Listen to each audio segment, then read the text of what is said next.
Aspects of a Hero by Tashacee. Dressing up in the ancient hero's aspect is one thing.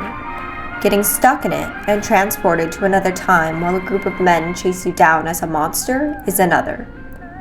Wild is having a bad day. Or, meet Wild, but he's stuck wearing the hero's aspect and the chain thinks he's a monster.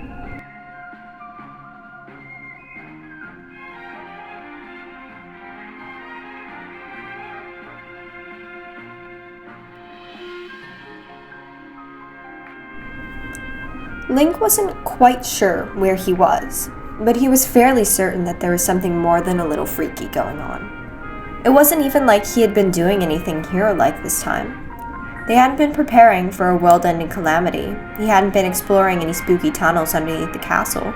As far as he knew, no one had even had so much as an ominous dream for months. He had just been out for an afternoon walk on the beach, taking out the occasional lizaful and thinking of going fishing. It was perfectly peaceful and, dare he say it, even normal. Okay, sure, he had been wearing the ancient hero's aspect while he did it, but sue him! It was a cool look. He liked how tall it made him, and having a tail made it so much easier to balance on slippery rocks. Everyone around here knew him anyways. It wasn't like anyone was going to freak out at the sight of a giant lion man running around with a sword. And then some sort of portal had opened up under his feet, and before he could react, he had fallen into it, landing face down on a ground that was most definitely not made out of sand. Quickly, he stood to take stock of his surroundings. Thank you, special ancient tail, for making standing up after a hit to the head easier. He was in an unfamiliar forest, the densely packed trees and nearby rock formations totally alien to him. Link wasn't proud, well, not much at least. He knew that in a world as large as his, he couldn't have possibly been to every spot in every forest. But he had been to a few, and even if he hadn't, he would have known on instinct that he was somewhere very, very different. This world was wrong. It wasn't his. He knew that on instinct, the same way that he knew that water was wet, that the sky was up, and the ground was down. This was not his world. Breathing heavily, he began to look around. He still had his slate, thank Hylia, so he had access to all of his supplies and his weapons. He wasn't going to starve out here, but that just led to another revelation, although not entirely unexpected one. Where his map should have been was only static. Either Pyrrha had done something really dumb to the Skyview towers, or he really was beyond their signal. He didn't like that thought. Well, there's nothing else he could do at present. The best course of action was to focus on survival. Find water, find shelter, make a camp. Maybe climb a tree and see if he could find any sign of civilization. Sighing, he picked a direction and began to walk. In a woodland as verdant as this, there had to be a stream somewhere. He'd been walking for maybe 10 minutes when he heard voices in the distance. Hylian voices, people who could help. Link altered his path and hurried towards them. They were starting to become a little clearer. It sounded like a small group of men and boys. Sure, he'd probably come off as a little unhinged, asking where and when they were, but Link had been an amnesiac in a foreign land before. This wasn't exactly something he could handle. He had just seen the flash of a brightly colored tunic when he heard the shout, "Monster, 5 o'clock!" There must have been a lookout in a tree. Link whirled around, stored at the ready to defend himself from whatever beast this land had to offer, but there's nothing else. Him. He was still wearing the hero's aspect. They thought he was a monster. He turned back to the group and could now see a group of 3 men rushing towards him, swords drawn. An arrow whizzed past his ear. Link shouted in surprise and tried to call that it's okay, he's a Hylian too, but all that came out was an animal snarl. He had forgotten that the aspect wasn't just a costume. It was a physical change to his anatomy. Whatever this creature that had once been a hero was, his throat hadn't been built for speech. All he could do in this form was growl. Shit. Link stumbled backwards. It was alright, he could just take the aspect off. Sure, he'd be in his underwear, but once again, he could remember being an amnesiac with little to no understanding of what clothes were. What was a little nakedness between friends? They would all be laughing about this in a few minutes. Because the men chasing him needed to be friends. He really didn't want them to remain enemies. They looked too heavily armed and ready for a fight, and he was completely unprepared. He fumbled at his belt, pulling at the clasp that undid the aspect. The buckle opened. Nothing happened. He was still whatever this was. Fuck! Link turned and bolted.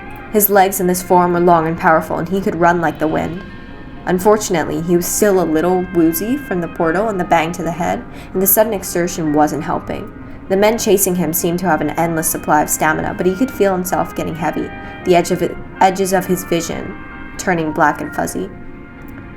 When he felt something pierce through his right shoulder, it was the final straw, and with a screech he couldn't have made with a Highland throat, he felt himself tumble head over heels to the ground. When his vision cleared, he was lying in the mud at the edge of a river. It almost felt like the water was taunting him after everything he had gone through to try and find it. A thread of red ran through the current, leaking from his shoulder. Link raised a clawed hand to try and stem the bleeding from the wound, but the arrow had shot right through him, leaving him bleeding from both the back and the front. Above him, he could see the men advancing, slow and cautious now that their prey was down. He couldn't blame them. In their place, he probably would have done the same. Wounded animals could be predicted after all. Shaking, he tried to scoot away from them. He didn't try to speak again. It probably would have just come out as another growl, and the last thing he needed was for those heavy-armed strangers to think he was dangerous. Instead, he settled on a low whine, trying to make himself as small as possible. It seemed to have an effect on at least one of the group. "This doesn't make sense," the man with brilliantly pink hair said, lowering his blade a little, but his grip stayed strong. "It has a sword, but it hasn't tried to attack. It just ran." He was looking up and down Link's body, taking in the elaborate jewelry and the carefully painted markings on his fur. Link widened his eyes. His sword! He had forgotten he was still holding it. Hurriedly, he dropped it into the mud and kicked it away, looking up at Pink Dude with wide eyes. Wait, that was another one, this man short enough to be mistaken for a child and wearing a ludicrously multicolored tunic. If Link hadn't been in such a dangerous predicament, not to mention unable to speak, he would have demanded to know where he got it and for how much. "Can you understand us?" "Yes." Link nodded eagerly, holding both of his arms up in a show of peace, wincing as the pain in his shoulder flared up.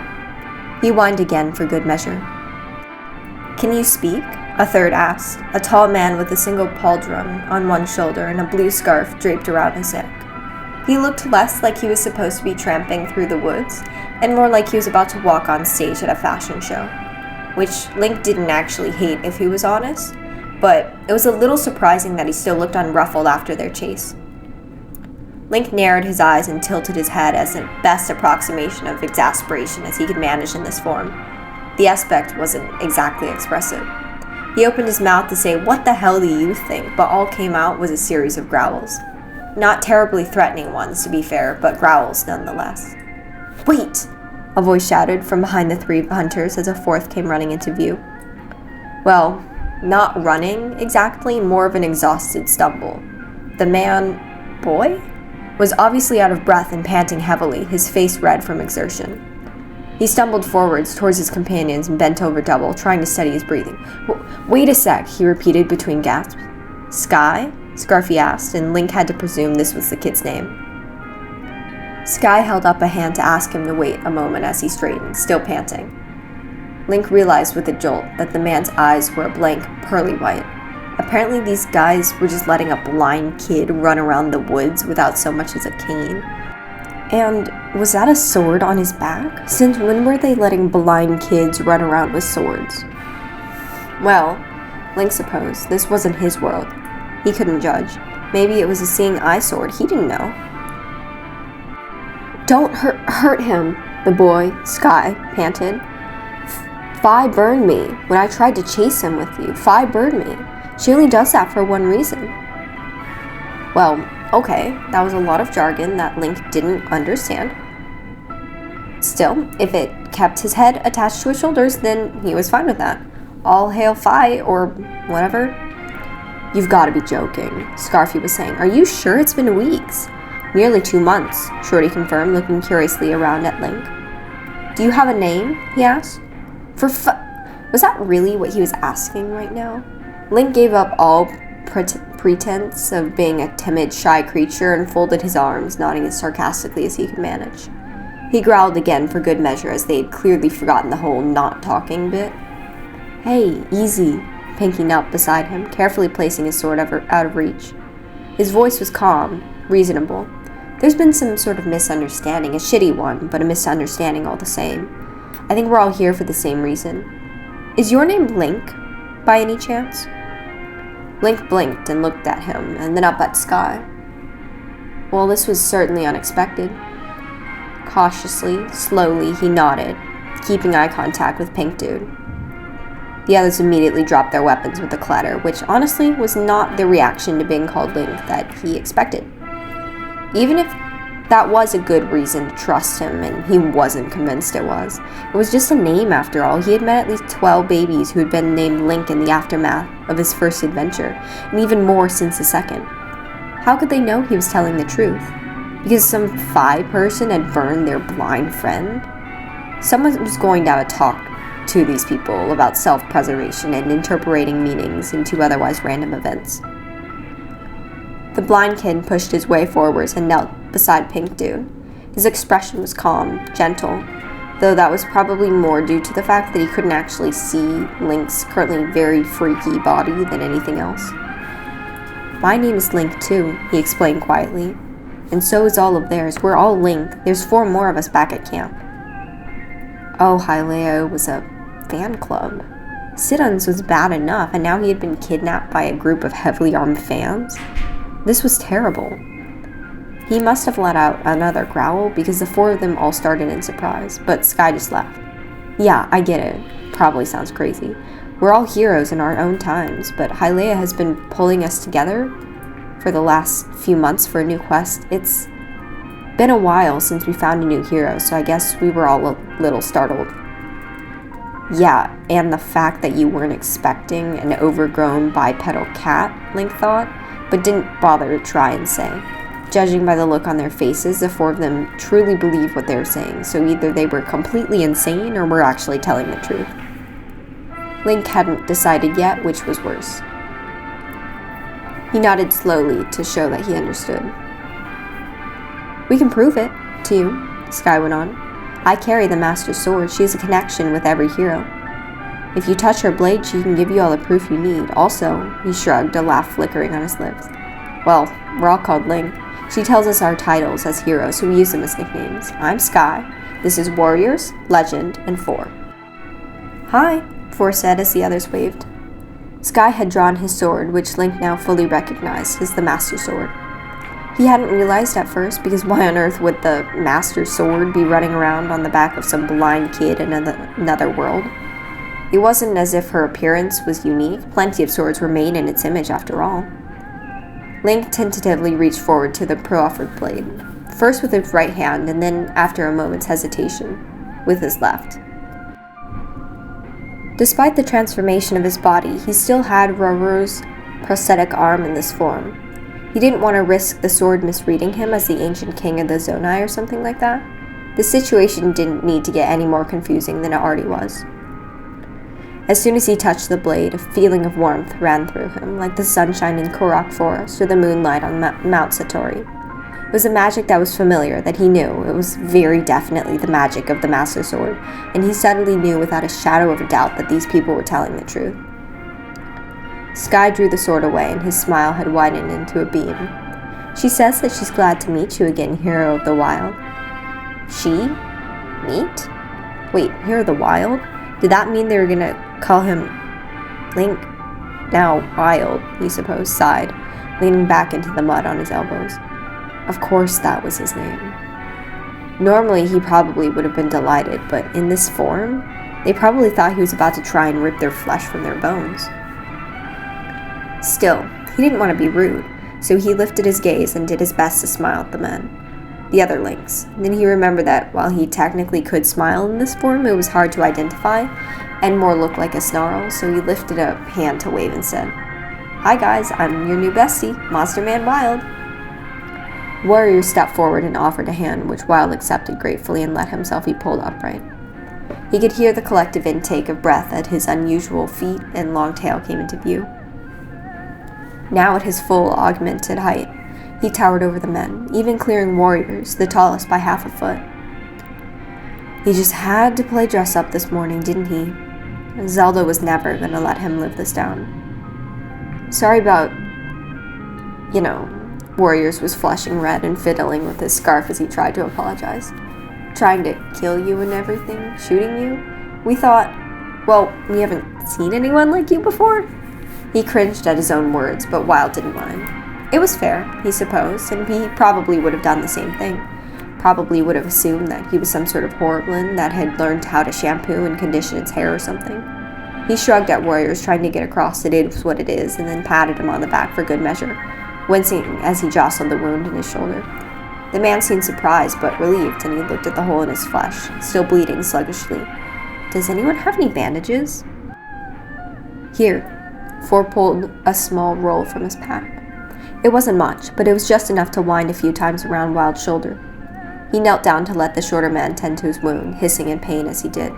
We have some potions back at camp, he assured Wild when he was done, letting him stand again. And Hyrule's really good at healing. He should be able to fix you up. Just try not to move it too much until then. Can you sign? Legend was asking. He barely came up to Wild's chest, and he had to stoop to look at him properly. Ford was even shorter, barely reaching his waist. This would be so much easier when he was his normal height again. He never thought he would miss being short as much as he did now. But back to the question at hand. Could he sign? Of course he could. That should have been his first port of call, duh. He eagerly lifted his hands and signed, "Can you understand me?" But was met only with blank expressions. Shit. He knew the signs probably looked a little strange with what his clawed hands and how they were starting to shake from the pain in his shoulder, but he knew for a fact that he should still be understood. He had signed like this to Zelda plenty of times. Sorry, Warriors was shaking his head. I don't think we're familiar with that sign. Whatever's brought us together has made sure we all understand each other's spoken language, but with sign it seems to change a lot. We've already got 3 versions in the group already. Writing's rough too. It drives Hyrule and Twilight crazy, Sky confided, standing to join them.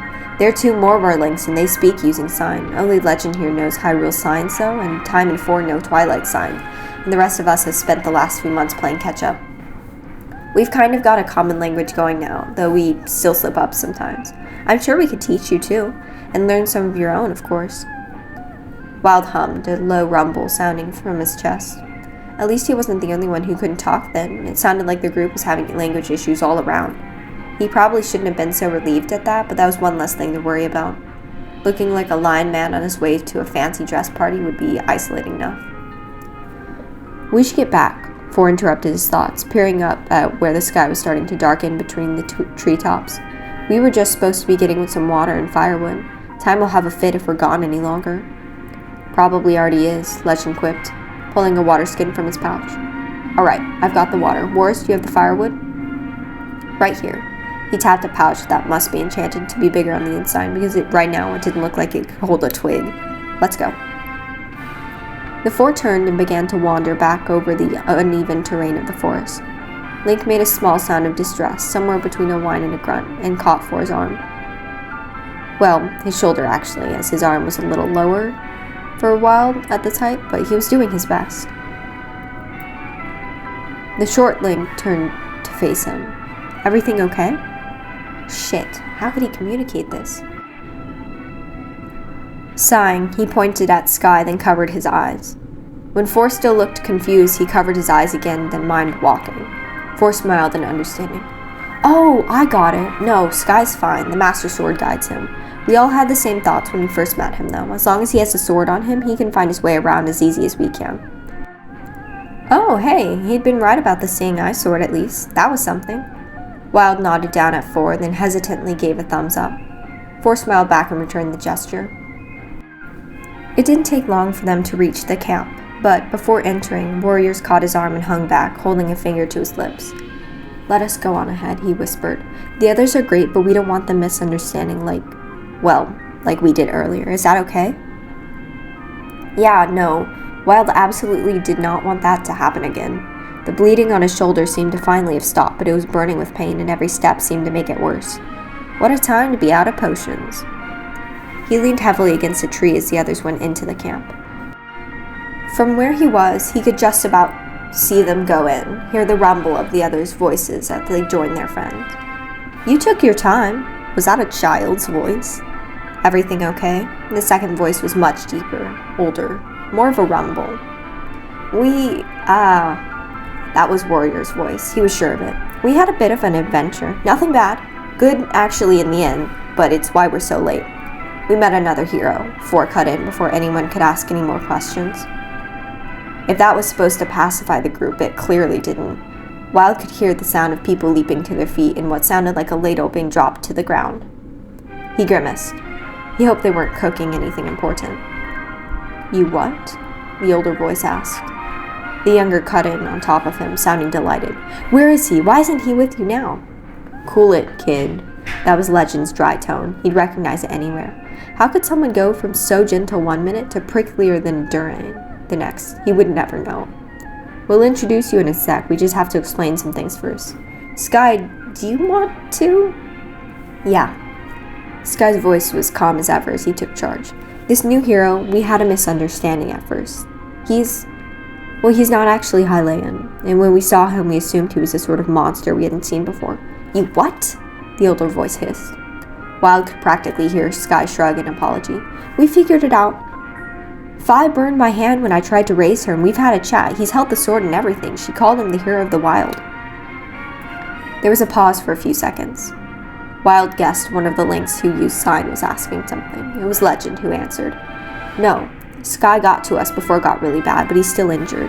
War shot him in the shoulder, and he's been incredibly chill about the whole thing. I think he'd appreciate the heal, really."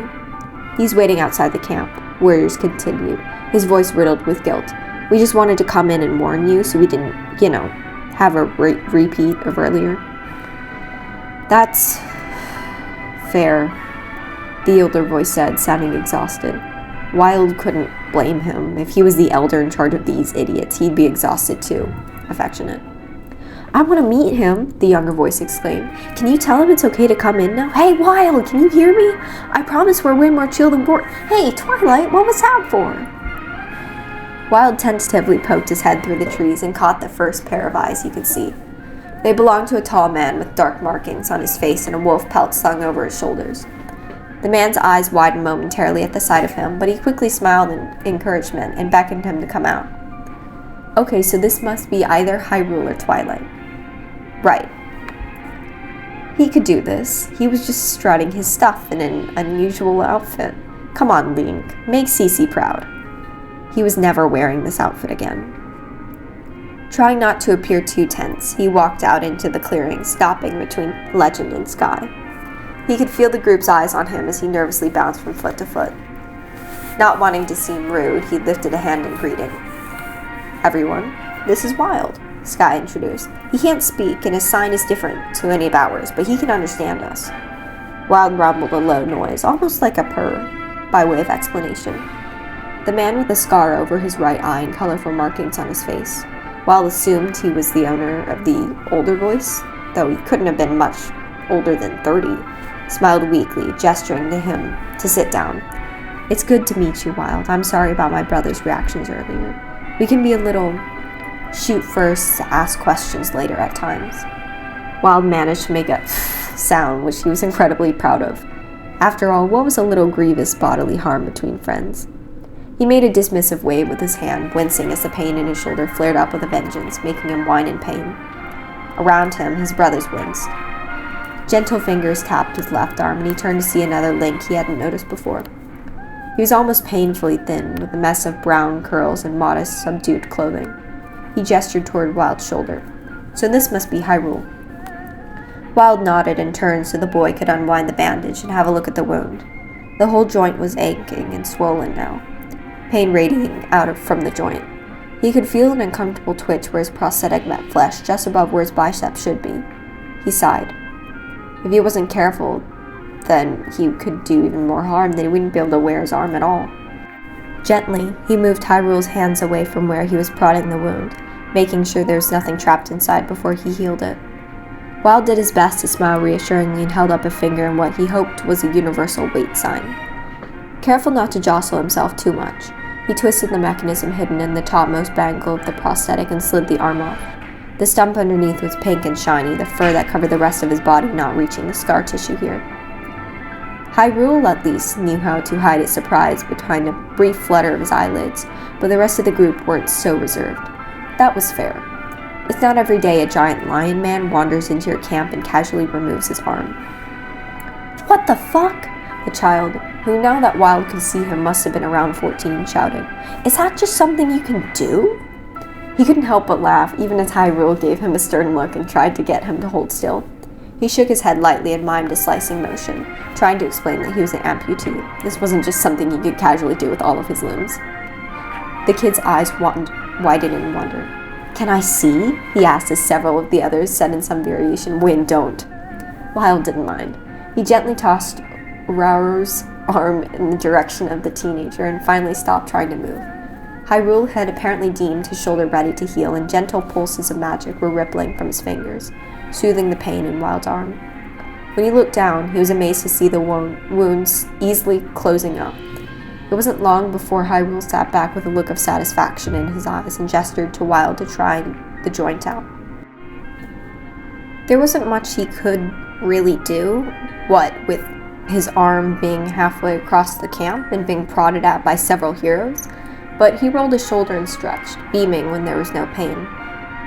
Well, he thought he was beaming, but it must have looked more like a snarl because Hyrule's eyes widened for a moment in panic at his bare teeth. Wild hurriedly corrected himself, giving as big of a thumbs up as he could and purring again. Hyrule smiled, then reached out to poke the still swollen skin of his stump. He waved his hand and shook his head. The meaning was clear. Don't put the arm back on until the swelling goes down. That was fair. He could manage that. He tilted his head and tried an experimental whine and question. Hyrule held up one finger in response. One day. Another thumbs up. Hey, they were communicating. This is great. Without thinking, he reached out and ruffled the healer's head, leaving him looking slightly shocked. Wild blinked, realizing what he had just done, and made to try and apologize, but there was a shout of laughter from behind him. I told you, Ruly. It was Legend, and beside him, the man who must have been Twilight was choking on silent laughter, tears running down his cheeks. There's just something about your hair. We can't help it. You draw us in. Warriors, who'd been doing something over by the fire, swept down beside them and ruffled Hyrule's hair fiercely, throwing it in complete disarray as the boy half-heartedly tried to pull away. You're just so fluffy, he teased, right up until Hyrule managed to twist away and bite his hand. He yelped in pain, but that only made the rest of the group laugh more. Wild found it easy to join in, glad that laughing was something that he could do in this form. Swearing, Warrior stalked back to the camp, where it looked suspiciously like he had been setting up a cookpot. Hey, Wild, you're in luck, Legend called from across the camp. Wars is cooking tonight, so we're not going to get food poisoning or have our meal burned to a crisp. Hope you like plain rice. This is as good as it gets around here. Twilight must have taken offense to something he said, because he batted at the pink-haired hero and signed something furiously. Legend snorted and waved him off. Yeah, whatever, if you like raw meat and half a pumpkin. Face it, Rancher, having the hero spirit means having absolutely zero cooking skills. No cooking skills? That can't be right. Cooking was one of Wild's favorite pastimes, and he was damn good at it, if he did say so himself. Curious, he moved over to where Warriors was looking very seriously at a large bag of rice, glaring at it as if it was going to bite him. He looked up as he approached, smiling. Hey, Wild, are you good to eat rice with the rest of us? You don't have a different diet or anything? 'Cause it's okay if you do, I just need to know so I can put it in too. As he spoke, he dumped the entire bag of rice into a bowl of cold water and hefted it onto the fire. The man was clearly a maniac. Wild shook his head at the question, although he supposed it was a fair thing to ask. He did look like something that lived off raw meat right now. He pointed at the pot and tried to look questioning as he gestured around looking for any other ingredients. Huh? Warriors asked. Oh, no, just rice tonight. I've tried adding other things to the past, but it just turns into mush. For the love of... Right, that was it. Wild was taking over as chef for these idiots. He began to flick through his slate, selecting a few simple ingredients. When Warriors reached over to prod the lukewarm rice, Wild slapped his hands away and pulled out a knife and chopping board, carefully sorting his ingredients to one side. Warriors blinked at him. Where did all that come from? Wild waved his hand, knowing he wouldn't be able to explain anything, and gestured to Warriors, now commandeering to be sous chef, to go and pour out the water. The meal wasn't unsalvageable yet, and he could make a pretty nice risotto with what he had.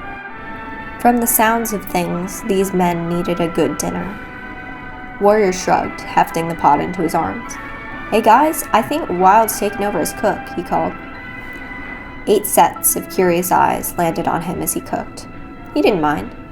Cooking one-handed was a little more awkward than he was used to, but he had done it plenty of times before, and he had more than enough willing assistants to delegate tasks to.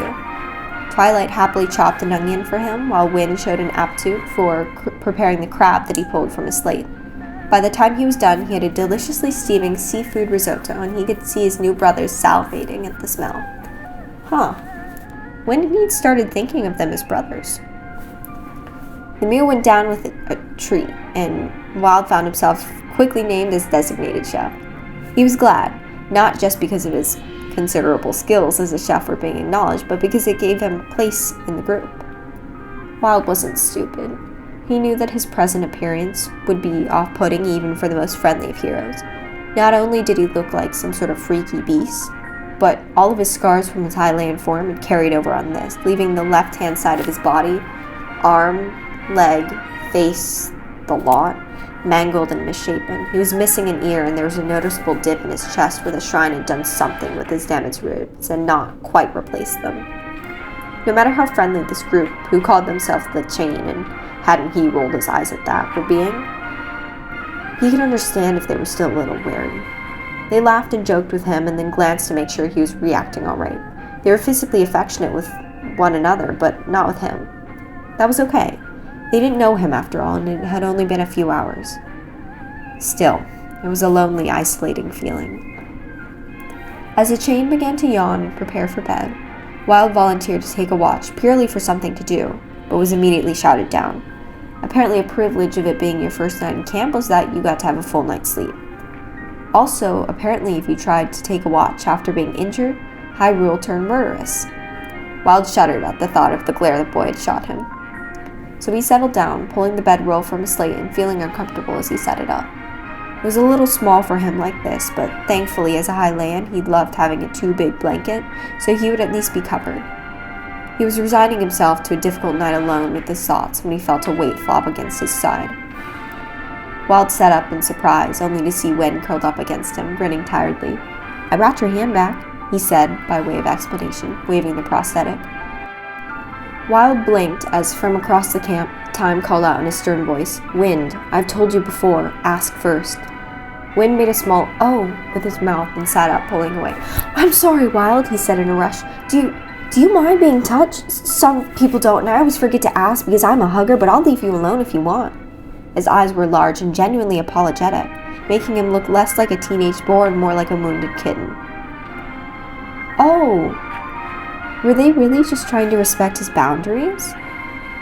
Wild made the small purring sound he was starting to use in place of a smile and nodded, holding out his arm in invitation. "Hell yeah," Wind muttered and dove towards him, wrapping his arms around Wild's chest. "Oh man, you're so fluffy." "Wind!"